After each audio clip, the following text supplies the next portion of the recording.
Ubaha and Alor were two villages that never truly saw eye to eye. Alongside Ore and Nimo, they made up the proud and ancient Ozalla kingdom. For many years, the four villages shared a tradition. They took turns, choosing who would lead for 4 years. It was meant to keep the peace and give everyone a fair chance. But instead of unity, the system fueled jealousy, especially between Ubaha and Alor. Beneath every smile was a shadow of doubt, and behind every handshake, a question: can we really trust them? The last leader from Ore had finished his tenure, and now it was Alor's turn to pick a new leader. They chose Chief Ike, who was a very smart and kind man. He was a good leader who worked hard to make the kingdom better. Chief Nnanna from Ubaha, who was also a good man, was his closest friend. But even though they were friends, only one could be king. Chief Ike ruled for 2 years, but then something terrible happened. He got very sick and suddenly died. People were sad, but some others started to say that maybe Ike did not die of sickness. Maybe someone made him sick on purpose.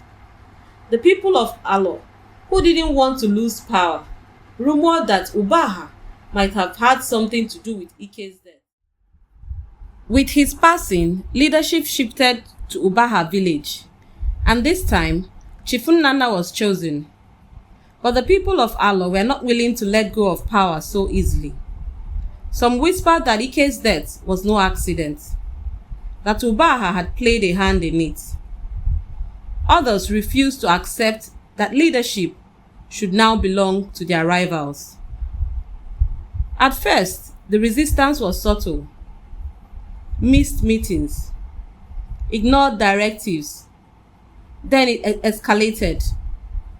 Markets were set on fire. Roads were blocked, and whispers turned into open rebellion. Every decision Nnanna made was met with a sabotage. His once peaceful reign became a battlefield of defiance. But Nnanna wasn't alone. The people from the other villages, like Nimo and Ore, saw the injustice and stood by him. They had grown tired of Alor's greed for power. They knew Nnanna was doing good things for the land, so they helped him. But even with their help, Nnanna had to fight hard to keep his leadership. He was barely a year in office, and whispers began to spread, this time accusing him of embezzling the community's wealth. Documents appeared out of nowhere, showing missing funds, and rumors swelled that he had built a grand mansion in the city with the stolen money. Nnanna denied the accusations, but the damage was done. The people of Alor, who had opposed him from the start, used this as proof of his corruption. Even some people from Ubaha, where Chief Nnanna came from, started to think maybe he had done something wrong. The village elders held a council meeting about it.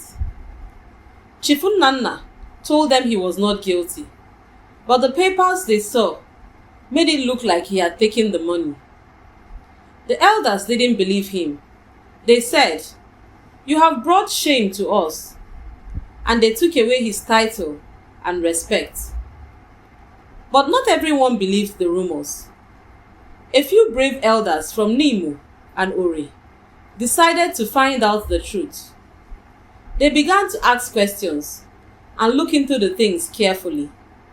What they found was shocking. It was not Chief Nnanna who took the money. It was Chief Ike's own son who had stolen the money during his father's time as king. Chief Ike had given his son a big project to improve the village, but his son spent the money on himself instead of helping the people. When Ike found out, he was very angry and told his son that he would tell the people what he had done. His son got scared because he didn't want anyone to know the truth. So he poisoned his own father to stop him from telling. One of the maids who worked in Ike's house saw what happened that night. She saw Ike's son putting poison in his father's food. But she was scared. She kept the secret for a long time.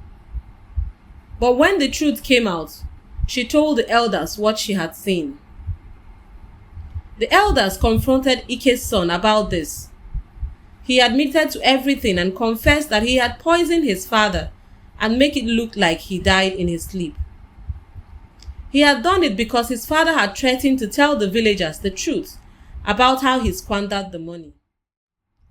Once the truth was known, the entire Ozalla kingdom realized that they had wrongfully accused Chief Nnanna. They quickly cleared his name and punished Ike's son for his terrible crime.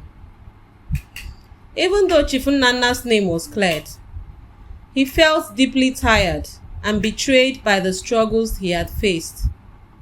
He decided to step down from the throne. He didn't want to be king anymore, as the weight of the false accusations had left him worn out. But the people of Ubaha, Alor, Nimu and Ore had a different plan. When the people heard that Nnanna was leaving, they couldn't accept it. They came together from all over the kingdom, asking him to stay. They gathered in huge numbers, singing songs of praise and telling him that they needed him as their leader. They didn't want to let go of the man who had fought for truth and justice. Nnanna couldn't ignore the love and respect. He felt their trust and knew that this work wasn't done.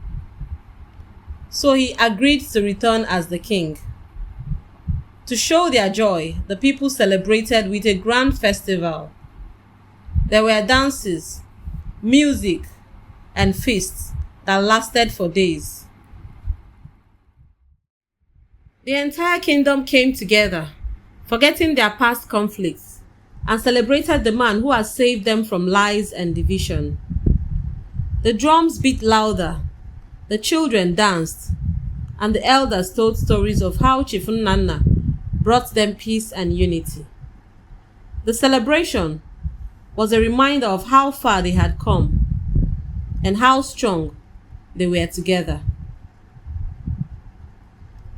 Moral of the story: a good leader is not one who seeks power, but one who serves with honesty and love. A kingdom that stands by truth will always rise again. Thank you for watching today's story. Share what you felt or learned in the comments below. And don't forget to like this video and subscribe for more captivating African stories. From my voice to your heart, the story is yours now. Bye.